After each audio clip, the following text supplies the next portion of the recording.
right, welcome back to another episode of Conversations with Jay. I have another special guest in the building. I'm going to allow her to introduce herself.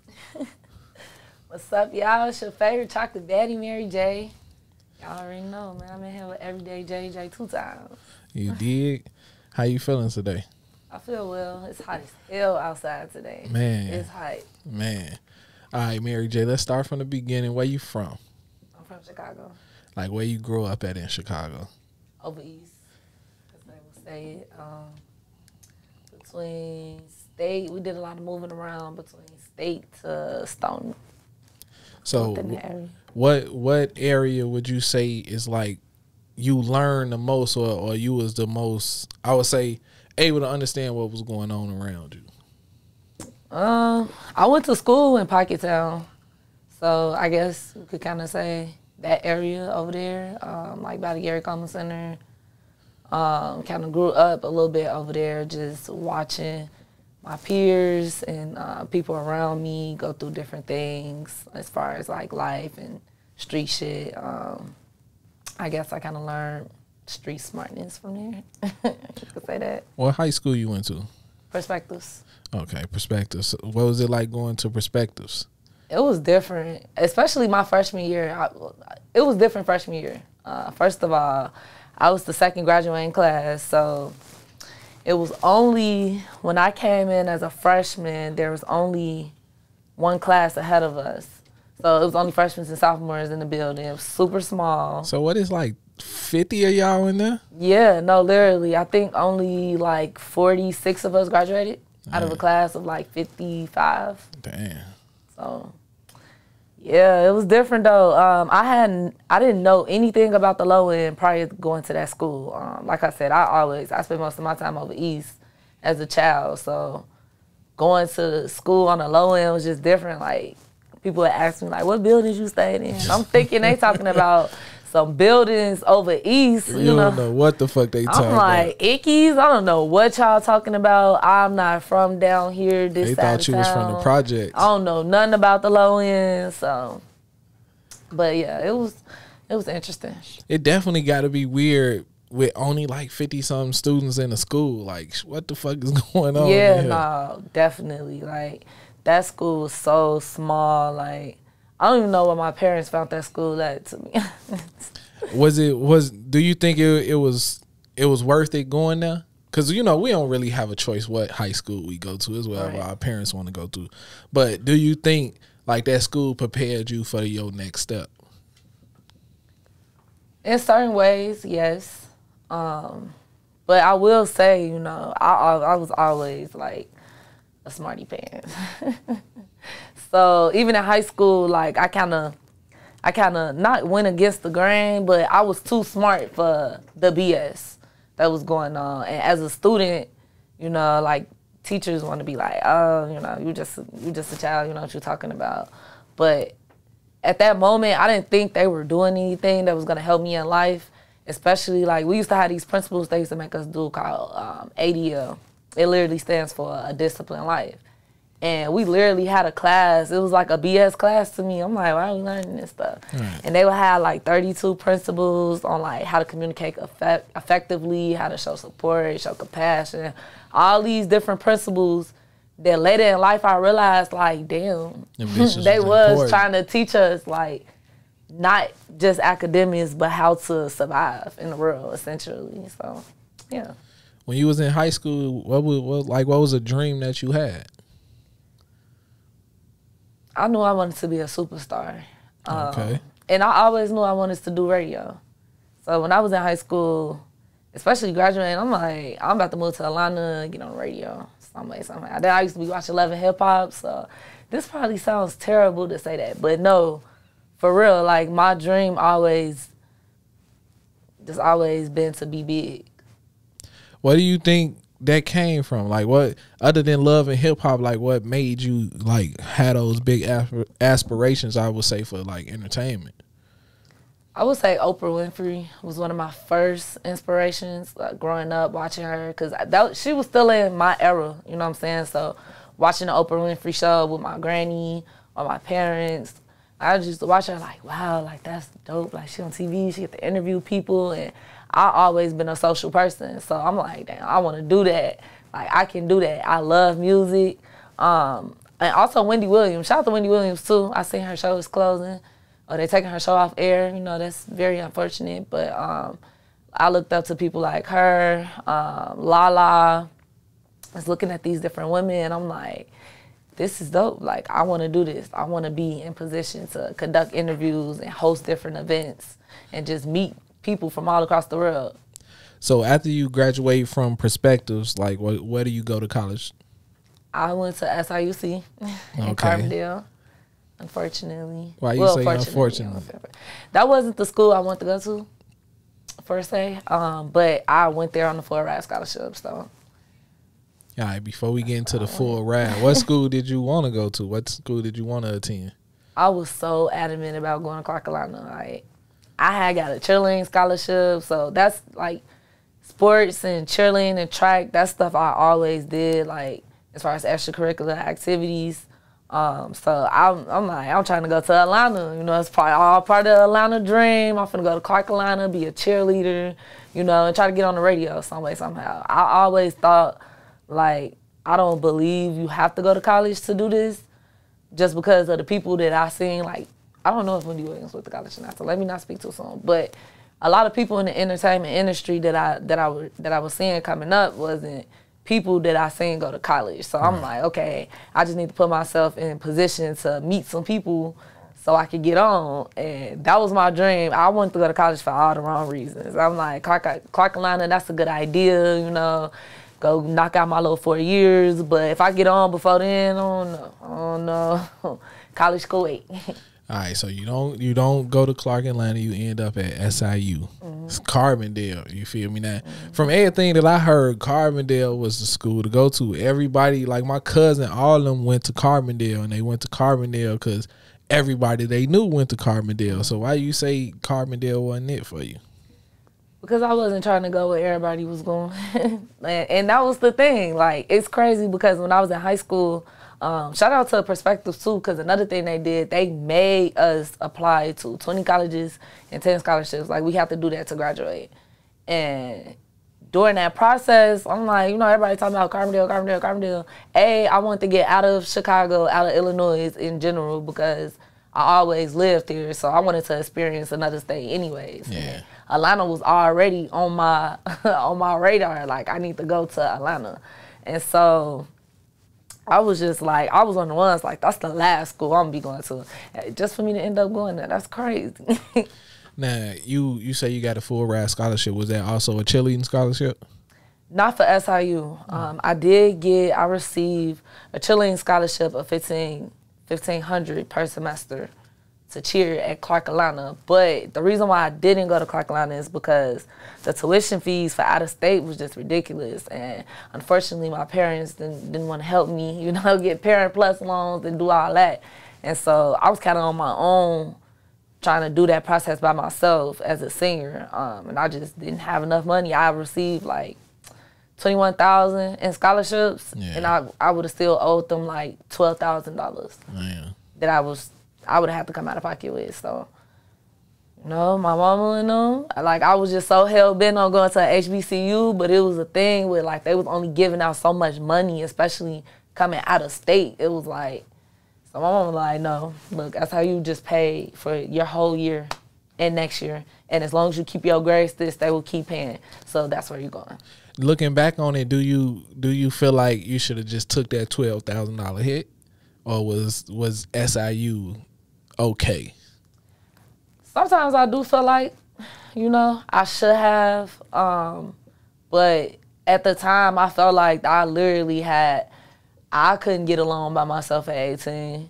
You know, I didn't have any support to help me get additional funding to go. So in my mind, I'm like, shit, I tried everything. Like, and I didn't know I was going to SIU until, I want to say, like a couple weeks before classes was about to start. Like, that's how adamant I was. I'm like, I'm going to Atlanta. They finna give me some more money. And I scrambled up, you know, as much as I could, but it was still just like, you know. But hey, I ended up at SIU. I did some great things in Carbondale, so I guess it all worked out. All right, so now you get to SIU. Like, what are some ways that you actually do pursue your career of being a radio host and, you know, getting into the entertainment industry? So I get to SIU, and it's crazy, right? Because I already knew what I want to major in. Like, a lot of people I came in with was, like, undecided. I'm like, media, radio, television, digital media, sign me up. And I was there. I went through so much in college. I ended up getting kicked out, lost my scholarships. Yeah. And I just had to take a minute and ask myself, like, what's my purpose? Like, what am I trying to do? Like, I know I want to be on the radio. I'm here taking radio classes, but they're not teaching me how to be on radio. Like, all my classes were geared towards writing for news, just doing news things, recording for news, going out, getting news stories, being an anchor. I was like 2 years in, I'm like, bro, when am I going to take a radio class? Is anybody going to teach me how to be on the radio? And so after I got kicked out of SIU, I ended up going to this community college that was down there because I didn't want to go back home. I did a year there, and then I transferred back into SIU. And I was talking to, what do they call them? They're like the dean of your department, and you get like a counselor that you're supposed to check in for each department. So I was talking to her. Her name was Jean Kelly, and I'm Jean. I'm only coming here, you know what I'm saying? I need to have classes that's going to help me establish what I'm trying to do. I don't want to take any more news classes because I don't want to do news. Right. I get that's a part of the program, but I want to be a radio person now. You know, this is very one-sided. So I kept complaining about that because I'm just like, why am I paying for classes that's not helping me be on the radio? Right. And I was working at this liquor store, and my coworker, shout out to Johnny, he's a musician, and he was like, you know, I was telling him, like, I'm going to go back to SIU, I'm going to get my own little radio show, and I'm like, I don't know how I'm going to do it, but I'm going to do it. And he referred me to the local radio station down there in Carbondale, WDBX. He was like, yo, I used to do a show there. You should go up there and talk to him. I think that'd be really cool. He like, you know, if SIU don't want to help you, like, it's radio stations that actually down here that will. And so I waited till I got back in SIU, and that year came, and I went to go talk to Dave at WDBX. I had no experience whatsoever. Dave trained me for a weekend, and then the next week I was on air, and I was controlling the board, and it was just, yeah, from there I just started teaching myself. That sounds like the easiest process of getting into radio ever. Just introduce yourself to somebody, yeah, and then he training you, and then throw you to the sharks. Yep, yeah. So what was the hardest learning curve? Because like you say, you had to eventually like learn everything else on your own and go as you learn. So what was the biggest learning curve from there when they threw you on air? For me, because I'm an overthinker, it was more so like I didn't know if I was doing it right. So I would always ask for feedback. You know, we'd be like, oh, that sounds good. But I didn't have anybody like in my field to actually guide me and be like, okay, do it like this, do it like that. So I was just freestyling a lot, hopping when I first hopped into it. And then as I started meeting more new people, I started developing more mentors. But originally, yeah, the hardest part, it was not knowing if I was doing it right, or if I had everything down packed. All right, so boom, you in radio now. Is Carbondale rocking with you on the radio station? For sure. I could go to Carbondale. I can go back to shout out to WDBX, shout out to WSIU. They definitely gave me, and shout out to WIDB. All three of those stations, all three of those platforms gave me an opportunity to showcase my talents, and that opened doors for other students on campus to eventually showcase their talents as well. So shout out to them. I know I can go there anytime and get on air. Damn, you was like a trailblazer, huh? Yeah, no, really, because a couple things, like, first of all, we didn't have hip-hop stations in Carbondale.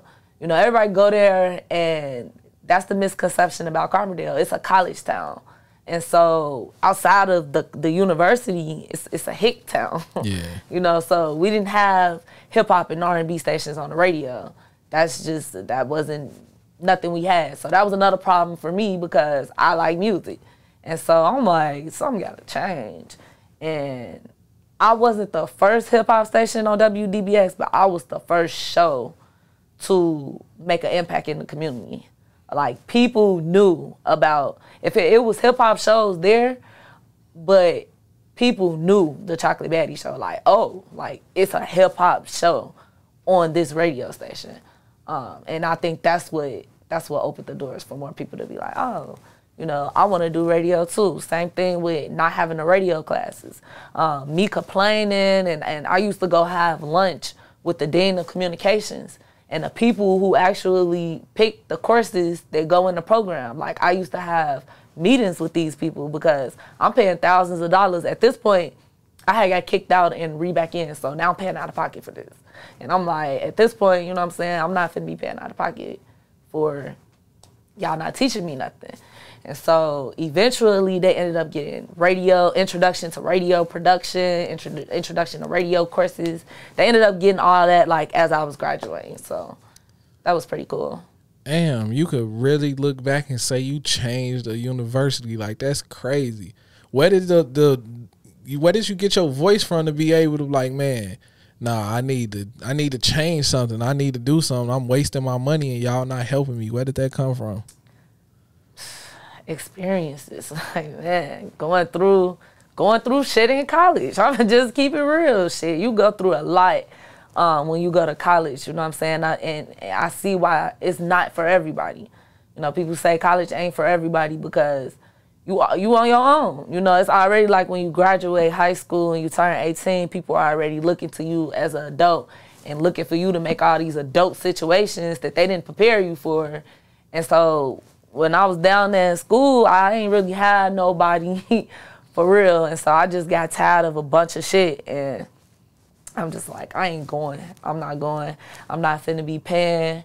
And once I seen the opportunity was there, shout out to my guidance counselor again, because, you know, complaining to her, she started telling me resources. Well, you know, it's a thing where students can have a voice about the courses. Oh, well, why we don't know this? That's a problem. You're just telling me this is something that needs to be promoted. So I was that person. I just felt like if nobody's going to do it, you know, nothing's ever going to get done. And especially for other students that look like me, we kind of get counted last. Like, yeah, it's a lot of black students that go to Carbondale, but it's still a PWI.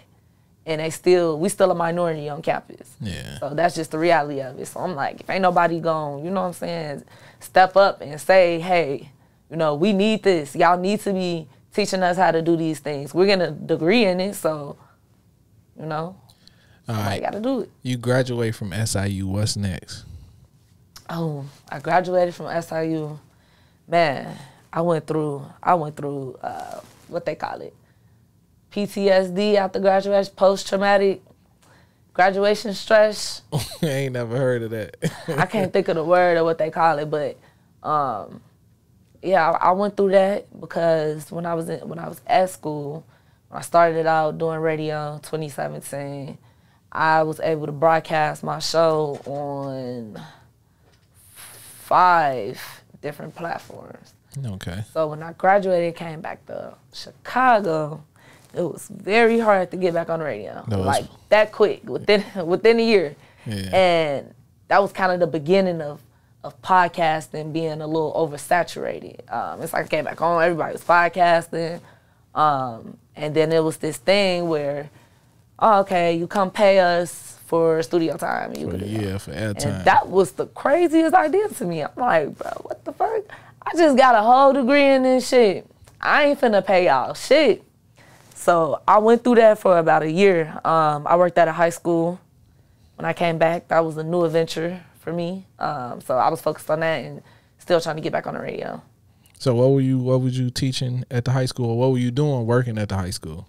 I was tutoring and mentoring freshman students, tutoring them in honors algebra. What made you want to get into tutoring?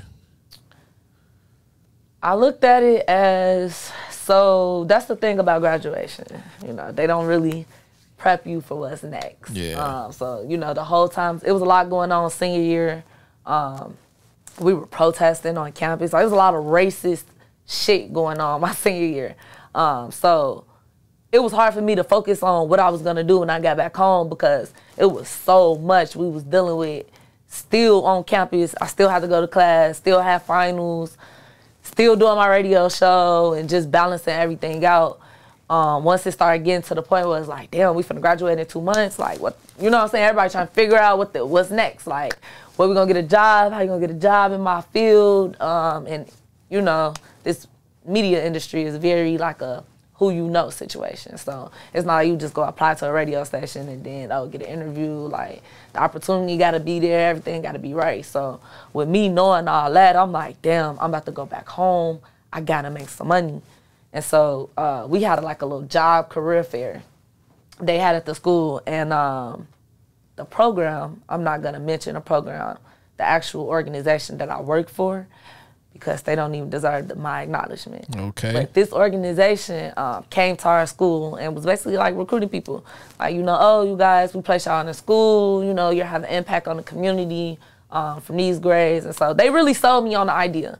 And I thought like, okay, part of Chocolate Baddie, I always wanted to start my own mentoring program or my own youth center.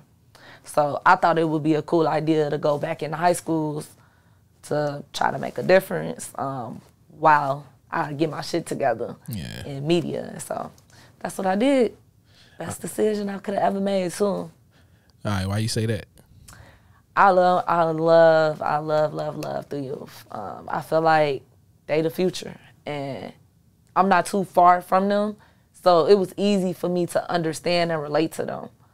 It was easy for me to gain their trust and gain their respect from them, because ultimately they just want somebody to listen to them.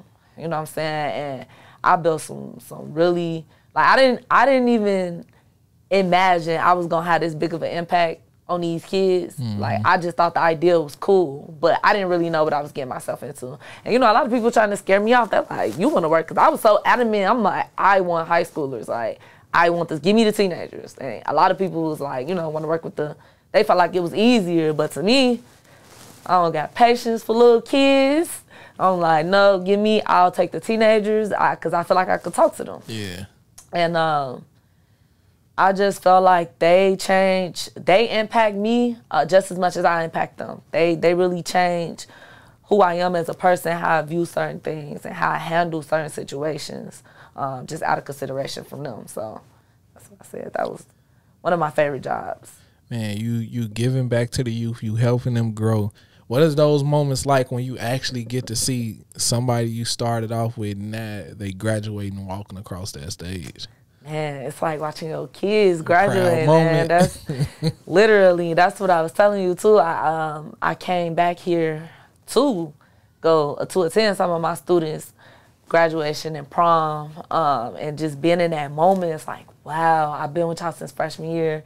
Y'all seniors now. It's been a crazy 4 years, especially this generation with the pandemic and the last 2 years and having to be school online and all that was just very tough for a lot of my students. And to watch them walk across the stage and come from up under all that and still make it was just like a very surreal moment for me. Like, I felt like I was just very emotional. I'm beyond proud of them.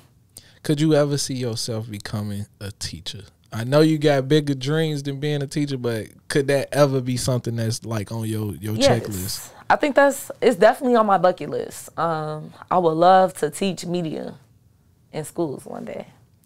I know, because you said it was easy to gain their trust. A lot of teachers, like, they come into the game, they don't know shit about our kids, you know, about our students, and they pull these white teachers from wherever they pull them from, and they not prepared to enter a black classroom. You feel me? So when you said like it was easy for you to gain their trust, I feel like we need more teachers that understand that.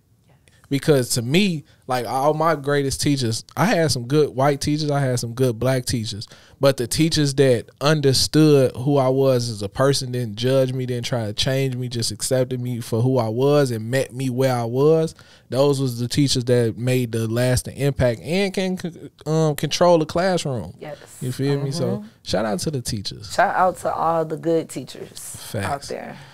Definitely. And man, that's crazy you said that. It was actually a blessing and a curse for me being there.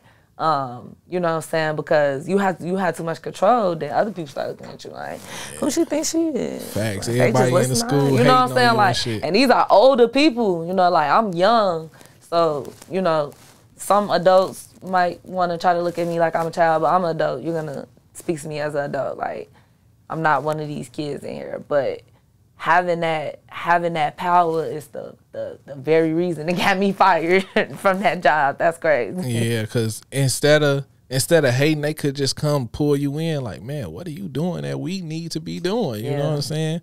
Now, at what point do you get back into radio?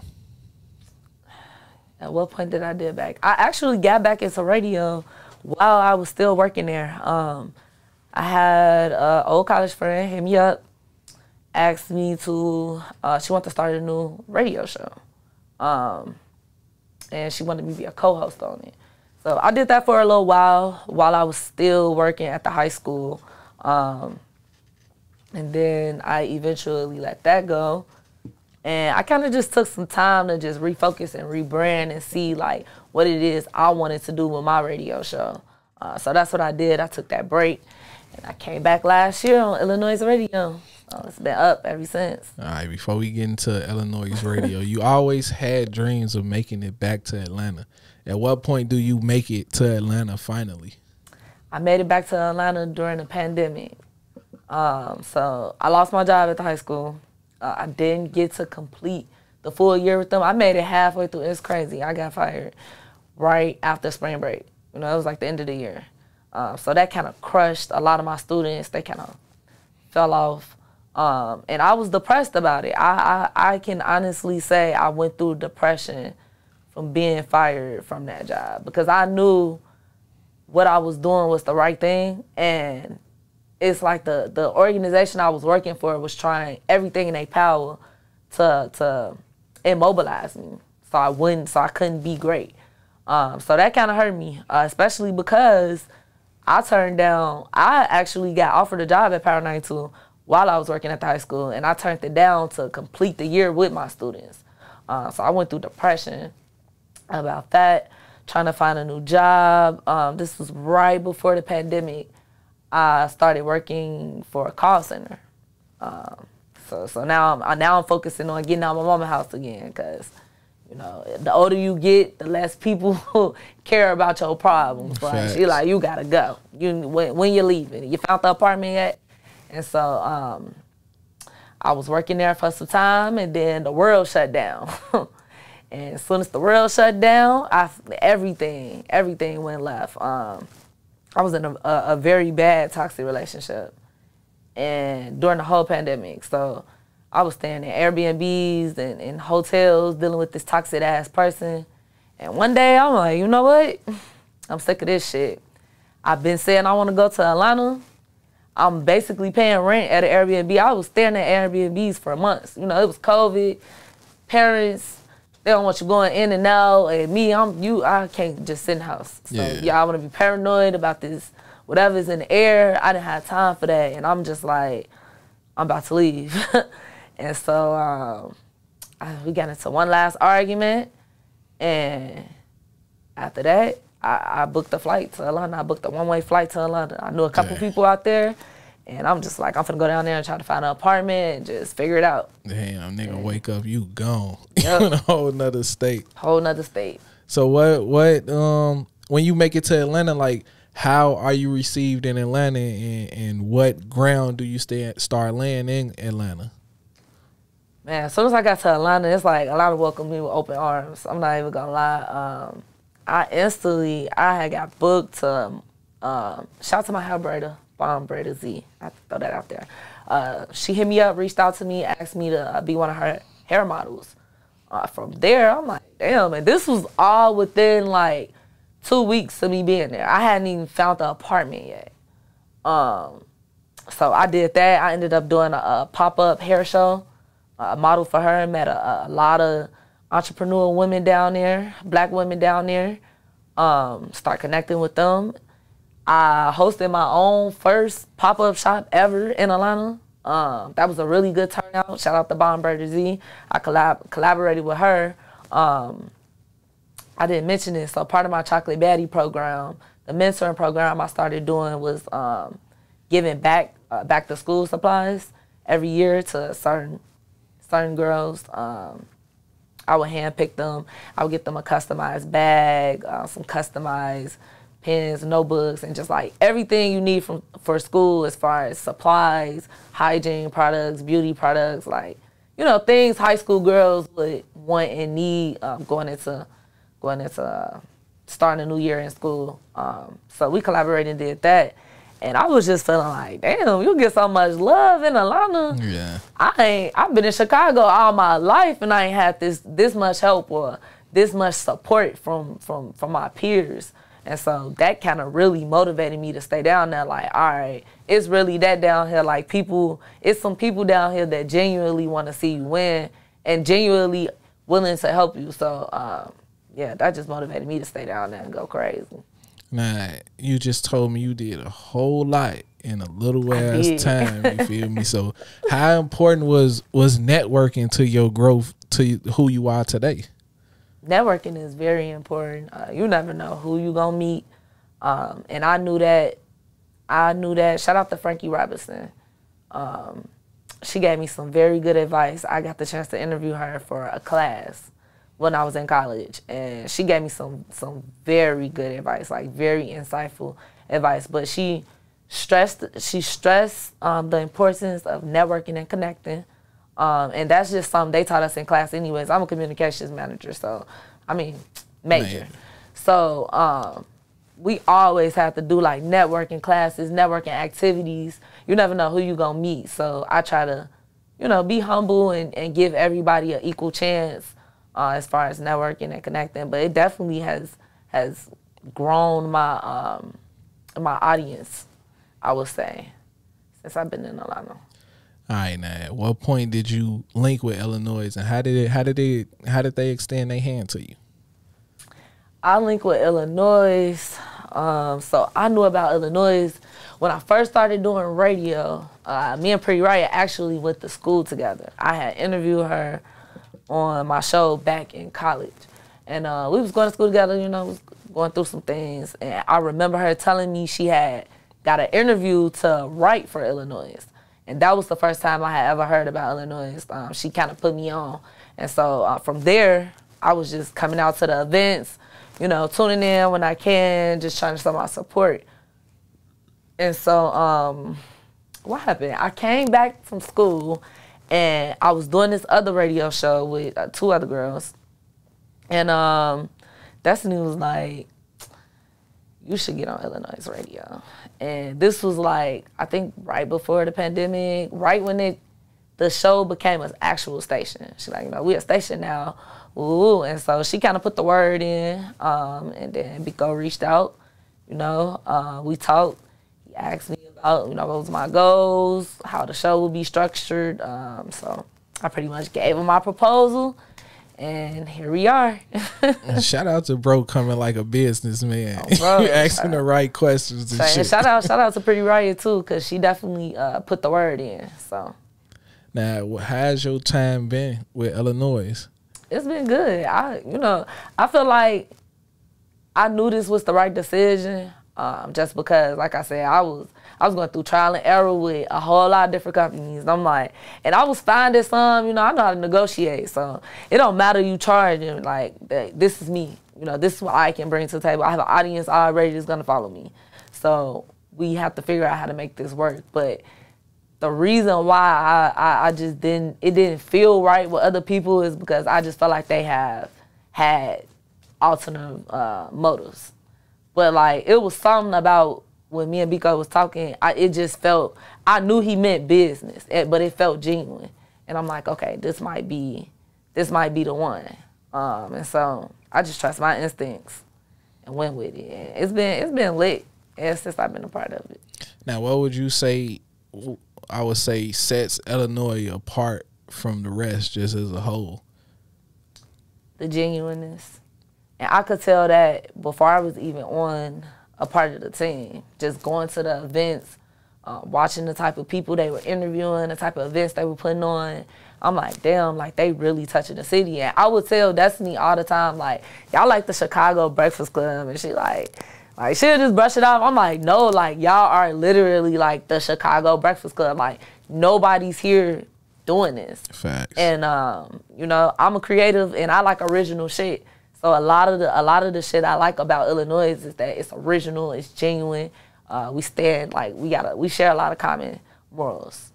And we do us. Yeah, I feel like everybody on the team, nobody really needs direction to do anything with a radio show. Exactly. Like, bro, Biko don't be like, hey, do this. I don't even hear from bro about our radio show, about Ill Sound Radio. You feel me? If he hit me, it's about some other shit. You know what I'm saying? Some tech problems. You feel me? Something like that. So I would say Illinois is different from a lot of I would say media in Chicago is because, you know, we see the shady shit, you know what I'm saying? We might hit each other in the group chat about the shady shit, but we don't never get messy, you know what I'm saying? We always keep it professional, and that don't stop us from showing love to the entire city of Chicago. Facts. Like, it's some people that I've seen on your show that I never heard of from a can of paint, you feel me? But because I heard them on your show, I tap in, you know what I'm saying? Same. Let me see what's to them, you know what I'm saying? I listen to their music, and it's artists that's not on my radar, that's on your radar, and I feel like that's what make Illinois so special. Like, they just had DJ Reese in here the other day, yesterday. Exactly. Yeah, you know yesterday. What I'm saying? Yep. So it's like, man, Illinois is a shit. Yeah, and I ain't saying that because the illest, the realest, the trillest. I'm saying y'all already know what truth. fuck going on, man. We saying it because it's all facts. Ain't no cap in our rap. Man, I done been a part of other teams, and Biko know my story, you feel me? So when Biko did come and reach for me and say, bro, I need you to help me type shit, it was genuine as fuck. Like, Biko hit me like, bro, I want you to blog on the website, you know what I'm saying? And he was like, I'm going to pay you. I'm like, all right, fuck it, I'll do it, you feel me? And it got to the point where I'm like, bro, don't even worry about the bread, you feel me? I'm fucking with you. And then, like you say, when it turned it from a radio show to a radio station, I'm like, bro, I'm with whatever, you feel me? Just because I see the bigger picture as far as what this shit can be, you know what I'm saying? Now, let me ask you this. This is my favorite question. I ask everybody this question, you know. So, if you can go back and give your younger self any advice, what would it be?